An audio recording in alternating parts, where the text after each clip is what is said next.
Good evening. मैं आलोक BCC के YouTube channel पे आप सभी को स्वागत करता हूं और आज हम लोग अप्रैल माह का पहला वीकली करंट अफेयर्स क्लासेस देखेंगे जो आपके परीक्षा की दृष्टि से काफ़ी अहम है।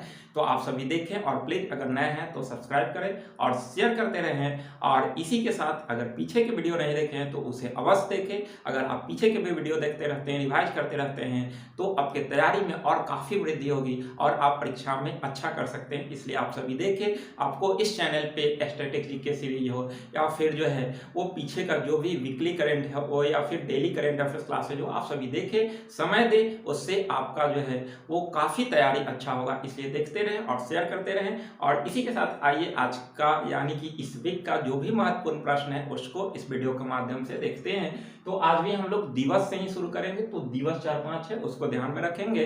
तो पहला है कि 27 मार्च को विश्व रंगमंच दिवस मनाया गया। विश्व रंगमंच दिवस मनाया गया कब? तो 27 मार्च को। दूसरा है 30 मार्च को राजस्थान दिवस। राजस्थान दिवस 30 मार्च को मनाया गया, ध्यान रखिएगा। और पिछला ही वीडियो में हम लोग देखे थे 22 मार्च को बिहार दिवस भी मनाया गया है। अगला है 31 मार्च को ट्रांसजेंडर डे ऑफ विजिबिलिटी, यानी कि जो है वो 31 मार्च को जो भी ट्रांसजेंडर होते हैं उनके बीच जो असमानताएं रहती है, जो भिन्नता रहता है, उसको दूर करने के लिए दिवस मनाई जाती है, ध्यान रखिएगा। अगला है 1 अप्रैल को उत्कल दिवस। उत्कल दिवस 1 अप्रैल को, ध्यान रखेंगे। ये ओडिशा दिवस भी कह सकते हैं क्योंकि ओडिशा का जो समुद्र तट है उसे उत्कल तट भी बोला जाता है। तो 1 अप्रैल 1936 ईस्वी को बिहार से ओडिशा को अलग किया गया था, तो वही ओडिशा दिवस मनाया जाता है, ध्यान रखेंगे। तो 1 अप्रैल को उत्कल दिवस या फिर ओडिशा दिवस।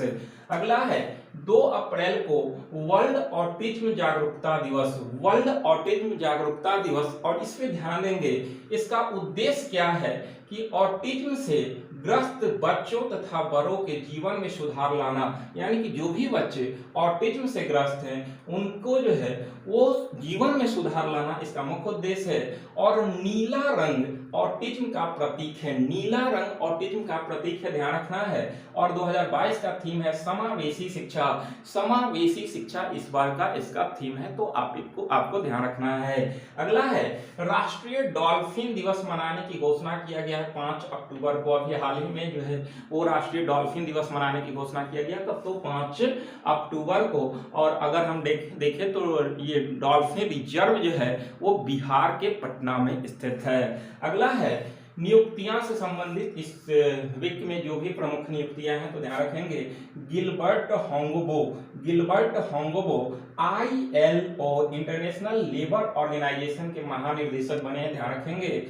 अगर हम इसकी बात करते हैं ILO की स्थापना तो 1919 ईस्वी में किया गया था और इसका मुख्यालय जेनेवा स्विट्जरलैंड के अंदर स्थित है। अगला है कि हिमंत बिस्वा शर्मा जो कि असम के मुख्यमंत्री हैं और इन्हें बैडमिंटन अथॉरिटी ऑफ इंडिया के हेड नियुक्त किया गया है। बैडमिंटन अथॉरिटी ऑफ इंडिया के हेड बनाया गया किसे? तो हिमंत बिस्वा शर्मा जो कि आपके असम के मुख्यमंत्री हैं। अगला है ऑस्कर पुरस्कार जो है वो घोषणा किया गया। ये 94th ऑस्कर पुरस्कार जो कि लॉस एंजिल्स में इसकी घोषणा किया गया है। सर्वश्रेष्ठ फिल्म रहा कोडा, और सर्वश्रेष्ठ अभिनेत्री रही विल स्मिथ, और सर्वश्रेष्ठ अभिनेता विल स्मिथ रहे और सर्वश्रेष्ठ अभिनेत्री जेसिका चैस्टेन रही है। तो ये 3 प्रश्न यहाँ से आपको ध्यान रखना है कि 94th और जो ऑस्कर हुआ उसमें सर्वश्रेष्ठ फिल्म को रहा है, तो कोडा की काफी महत्वपूर्ण प्रश्न है। परीक्षा में ये प्रश्न देखने के लिए आपको मिल सकता है। अगला है, अब जो देखते हैं वो तो खेल से प्रमुख प्रश्न है। सबसे पहले कि आईपीएल में सर्वाधिक विकेट लेने वाले, आईपीएल में सर्वाधिक विकेट लेने वाले कौन बने? तो ड्वेन ब्रावो। ड्वेन ब्रावो जो है वेस्ट इंडीज के खिलाड़ी हैं और ये सीएसके के तरफ से खेलते हैं, चेन्नई सुपर किंग के तरफ से खेलते हैं, ध्यान रखिएगा। तो सबसे अधिक विकेट लेने वाले ड्वेन ब्रावो हैं। और सेकंड पे लसित मलिंगा है जो मुंबई के साथ खेलते थे, श्रीलंका के बॉलर थे, लेकिन ये संन्यास ले चुके हैं। अगर हम आईपीएल से बात करते हैं तो अभी 15वां संस्करण शुरू हुआ है 2022 में, और फर्स्ट मैच इसका चेन्नई सुपर किंग और कोलकाता के बीच हुआ जो कि वानखेड़े स्टेडियम में खेला गया, और इसमें केकेआर जो है वो सीएसके को पराजित किया। और इससे पहले सीएसके के कप्तान आपका महेंद्र सिंह धोनी थे, लेकिन इस बार सीएसके के कप्तान रविंद्र जडेजा बने हैं, आपको ध्यान रखना है। और इस बार कुल जो है वो 15वां सीजन में आपको 10 टीम में भाग ले रही है आईपीएल जो है 2022 में, तो ये सारे प्रश्न को आपको ध्यान रखना है। और अभी आईपीएल सीजन जो है वो चल भी रही है।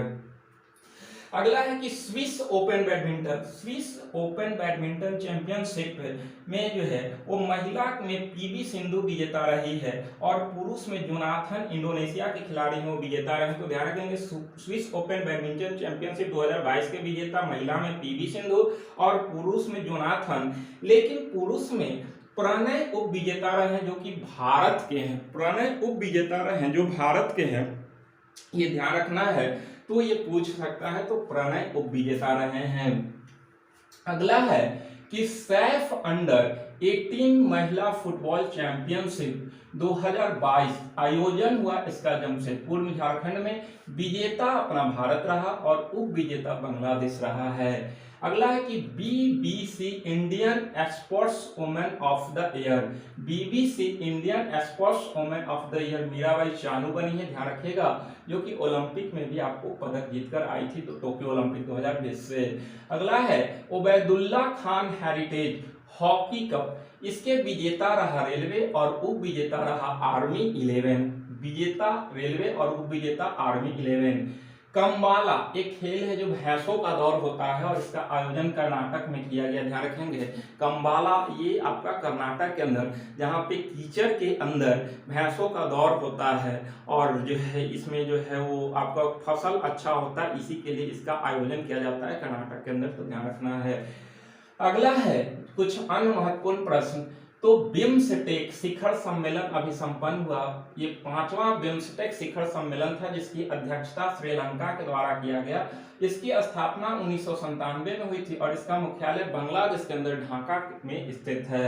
अगला है कैच द रेन 2022, यानी कि जो भी आपका जल होता है उसको जो है वो स्टोर करने के लिए कैच द रेन अभियान शुरू किया है। किसने? तो राष्ट्रपति कोविंद के द्वारा शुरू किया गया है और ये सेकेंड संस्करण है जो कि 29 मार्च से लेकर 30 नवंबर 2022 तक चलेगी। 2021 में इसका पहला संस्करण लॉन्च हुआ था। अगला है कि विश्व बैंक ने दुनिया का पहला वन्य जीव ब्रांड जारी किया, दुनिया का पहला वन्य जीव ब्रांड जारी किया। इसका उद्देश्य क्या है? तो काले गैंडा है उसको संरक्षण देना है, इसका मुख्य उद्देश्य है। तो किसके द्वारा? विश्व बैंक के द्वारा। और विश्व बैंक की स्थापना 1945 ईस्वी में किया गया था और इसका मुख्यालय वाशिंगटन डीसी में स्थित है। अगला है कि देश की पहली स्टील कचरे से रोड बनाई। स्टील का जो भी अवशिष्ट है, कचरा है, उससे रोड बनाया सूरत में, जो कि गुजरात में है। 1 किलोमीटर की 6 लेन की ये सड़क है। इससे है कि जो भी अवशिष्ट है उसका उपयोग हो गया, यानी कि प्रदूषण से भी बचेगा और दूसरा यातायात को सुविधा मिलेगी। अगला है कि डीआरडीओ ने MRSAM यानी कि medium range surface to air missile, medium range surface to air missile का चांदीपुर ओडिशा से सफल परीक्षण किया गया, जिसका कुल 70 किलोमीटर रेंज है, ध्यान रखना है आपको। सुपर कंप्यूटर परम शक्ति का उद्घाटन किया किसने? तो IIT खड़गपुर, जो भी परम होता है सुपर कंप्यूटर होते हैं और इसका जो है परम शक्ति है, इसका अनावरण या उद्घाटन IIT कानपुर खड़गपुर के द्वारा किया गया, ध्यान रखिएगा। अगला है कि फ्रंटियर रिपोर्ट 2022 के अनुसार दुनिया में सबसे अधिक ध्वनि प्रदूषण वाला शहर, सबसे अधिक ध्वनि प्रदूषण वाला शहर कौन बना? तो ढाका। यहाँ पे 119 डेसिबल जो है वो आंका गया।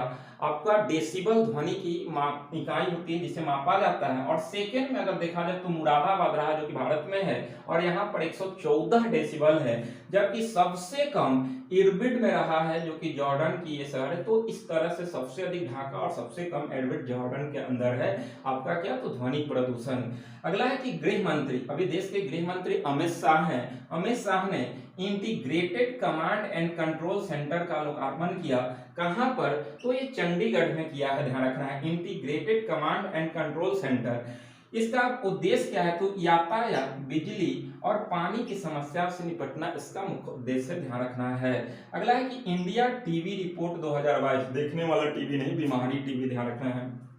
तो ये स्वास्थ्य मंत्री, अभी हमारे देश के अंदर केंद्रीय स्वास्थ्य मंत्री मनसुख मंडाविया हैं, इन्हीं के द्वारा ये रिपोर्ट जारी किया गया, जिसमें बताया कि 2020 के तुलना में 2021 में 19% टीबी की जो बीमारी है उसमें वृद्धि हुई है।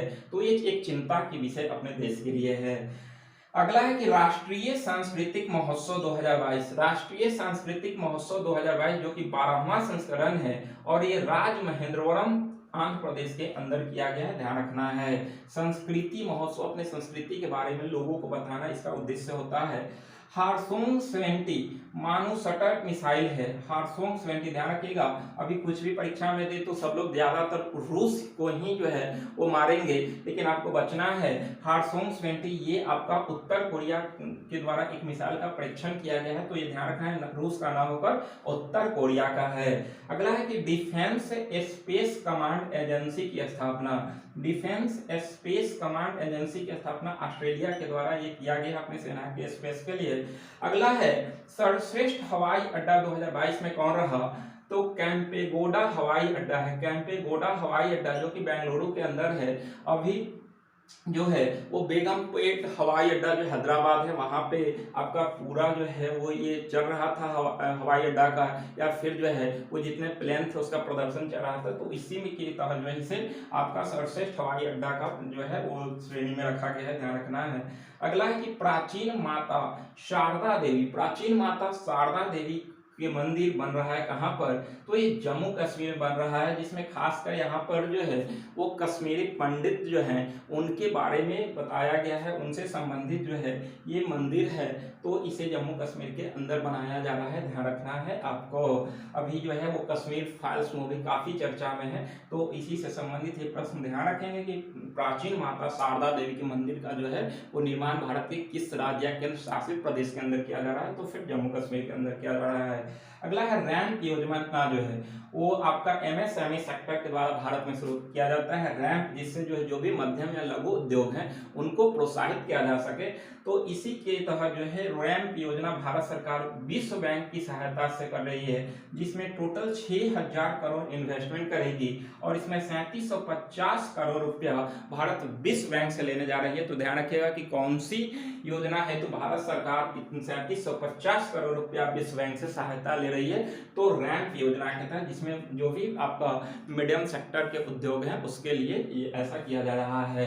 अगला है कि फास्टर पोर्टल जो है fast and secure transmission of electronic records.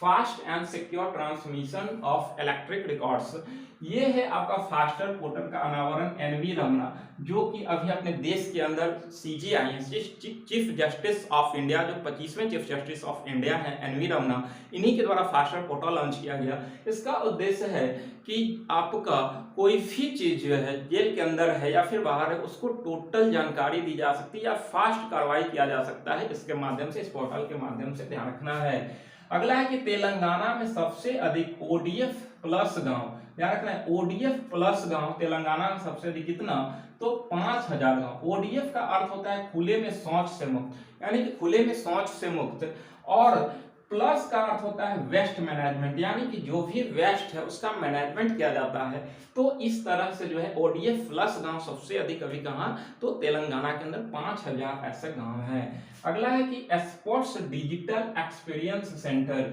Sports digital experience centre शुरू करने के लिए सैमसंग के साथ मणिपुर राज्य समझौता किया। ऐसा करने के लिए सैमसंग जो कंपनी है इसके साथ मणिपुर राज्य के द्वारा एक समझौता किया गया, ध्यान रखना है किसके लिए, तो स्पोर्ट्स डिजिटल एक्सपीरियंस सेंटर के लिए। अगला है कि विनय सामरस्य योजना।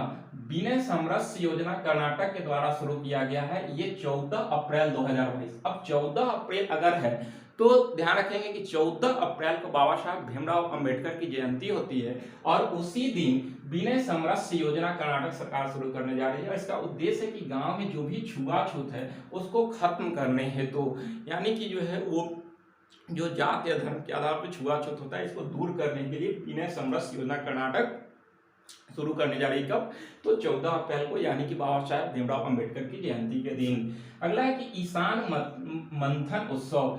ईशान मंथन उत्सव जो है वो नई दिल्ली में आयोजन किया जा रहा है। ईशान होता है कि जो भी आप अगर देखें तो नॉर्थ ईस्ट का जो क्षेत्र होता है उसे ईशान कोण कहा जाता है, तो उसी के तहत जो है वो ईशान मंथन उत्सव का शुरुआत नई दिल्ली में किया गया, जिसके तहत जो नॉर्थ ईस्ट के क्षेत्र को जो है वो संस्कृति या फिर जो है उसके विकास का कार्य हो सके। अगला है कि डारलोंग समुदाय का संबंध। डारलोंग समुदाय का संबंध है त्रिपुरा से है, और ये चर्चा में भी इसलिए है कि ये जो समुदाय है इसे शेड्यूल ट्राइब में शामिल करने के लिए लोकसभा से एक विधेयक पास किया गया है। लोकसभा से शेड्यूल ट्राइब में इसे शामिल करने के लिए डारलोंग समुदाय का जो है वो विधेयक पारित किया गया, इसलिए चर्चा में। तो ध्यान रखेंगे ये समुदाय का संबंध त्रिपुरा से है।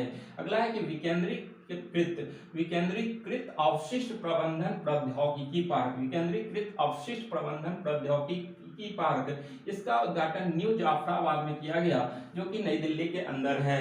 तो अवशिष्ट प्रबंधन प्रौद्योगिकी पार्क इससे है कि जो भी अवशिष्ट है उसका जो है आप यूज कर सकते हैं। तो आप इसका ये किया गया कहाँ पर, तो न्यू जाफराबाद नई दिल्ली के अंदर। इससे पर्यावरण को भी नुकसान होने से बचाया जा सकता है। अगला है कि स्टॉकहोम जल पुरस्कार 2022 किसे दिया गया, तो विल्फ्रेड बुटसर्ट को दिया गया। ध्यान रखेंगे ये सब एक नंबर का प्रश्न है जो परीक्षा में देखने के लिए मिलता है। अभी काफी चर्चा में सरिस्का टाइगर रिजर्व, ये एकदम प्रश्न जो है आपका काफी महत्वपूर्ण है, ध्यान रखना है। सरिस्का वन्यजीव टाइगर अभ्यारण्य जो है ये राजस्थान के अलवर में स्थित है। और अभी आप सुने होंगे कि जो है यहाँ पे आग लग गई थी और वायुसेना के विमान जो है वो इस आग को बुझाई। काफी दिनों तक जो है वो ये लगा रहा, अभी शायद जो है कंट्रोल में आ गया है। तो काफी चर्चा में रहा सरिस्का टाइगर रिजर्व, तो कहाँ पे है, तो राजस्थान में, इसलिए चर्चा में आया। तो या ये भी प्रश्न पूछ सकता है कि अभी हाल ही में कौन से टाइगर रिजर्व में जो है काफी आग लग गया था जिसके लिए भारतीय वायुसेना की सहायता लिया गया था, तो सरिस्का टाइगर रिजर्व में। अगला है कि यमुना महोत्सव 2022, तो यमुना महोत्सव नई दिल्ली में, जिसका उद्देश्य है कि यमुना नदी की साफ सफाई करने के लिए केजरीवाल सरकार के द्वारा यमुना नदी को साफ करने के लिए मुहिम चलाया जाता है। वो खुद बोले हैं कि अगले जो है वो 2025 तक यमुना नदी को साफ कर मैं स्वयं उसमें जो है वो डुबकी लगाऊंगा। तो यमुना महोत्सव, यमुना आपका गंगा की सबसे लंबी सहायक नदी है और हिमालय से निकलकर ये आपका देखते हैं कि गंगा में आकर मिलती है, ध्यान रखिएगा। तो यमुना गंगा की एक सहायक नदी है। अगला है कि मथुआ धर्म महोत्सव, ये पश्चिम बंगाल में मथुआ धर्म महामेला, मथुआ धर्म महामेला पश्चिम बंगाल में corner shot weapon system, corner shot weapon system विकसित किया डीआरडीओ। इससे है कि जो है वो कोनों में छिप कर जो है जो रहते हैं उन्हें ये ढूंढ कर मार सकता है इस सिस्टम के माध्यम से। तो ये डीआरडीओ के द्वारा विकसित किया गया है।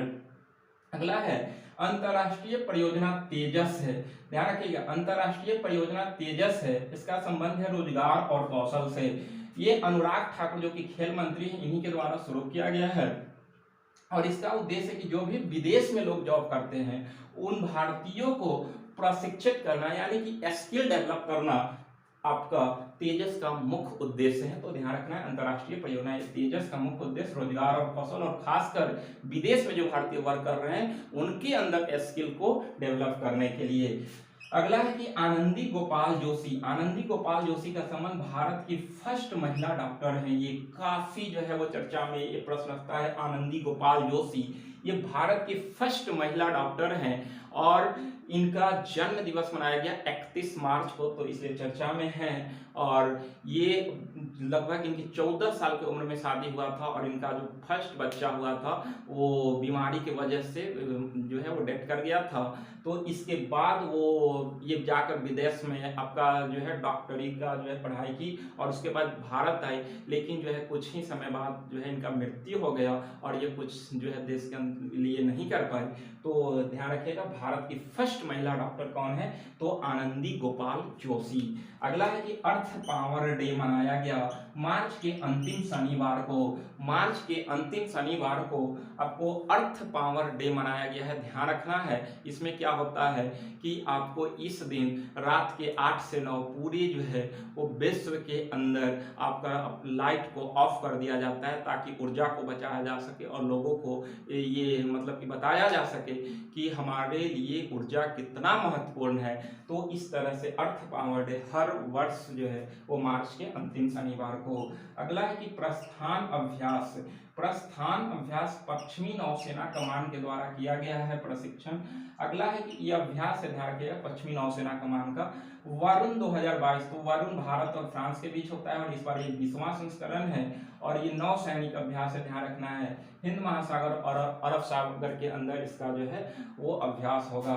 अगला है कि भारतीय नौसेना एयर स्क्वाड्रन 316, भारतीय नौसेना एयर स्क्वाड्रन 316 को भारतीय नौसेना में शामिल किया गया है और इसका एक नाम चेंज कर दिया गया, नया नाम रखा गया है, ध्यान रखिएगा, कोर्डोर्स। कोर्डोर्स इसका नाम रखा गया क्योंकि कोर्डोर्स जो है वो दुनिया की सबसे बड़ी पक्षियों में से एक है, इसलिए ये चर्चा में है। तो आप ध्यान रखेंगे तो इस व्यक्ति का जो भी महत्वपूर्ण प्रश्न थे वो आपको हमने दिया, आप सभी इसे देखें और पीछे का भी वीडियो आप रिवाइज करके फास्ट करके देखते रहे, इससे आपकी तैयारी काफ़ी अच्छे होंगे। तो आप सभी देखें और अपने तैयारी को बेहतर करें। मैं फिर से एक बात कहूँगा कि आप सभी देखें और अपना रिजल्ट सुनिश्चित करें परीक्षा में, आप परीक्षा में बेहतर करें, यही मेरा कामना है। तो आप सभी को बहुत बहुत धन्यवाद। आप सभी प्लीज एक बार मैं फिर कह रहा हूँ कि आप सभी क्लास को लाइक, सब्सक्राइब और शेयर अवश्य करें। धन्यवाद।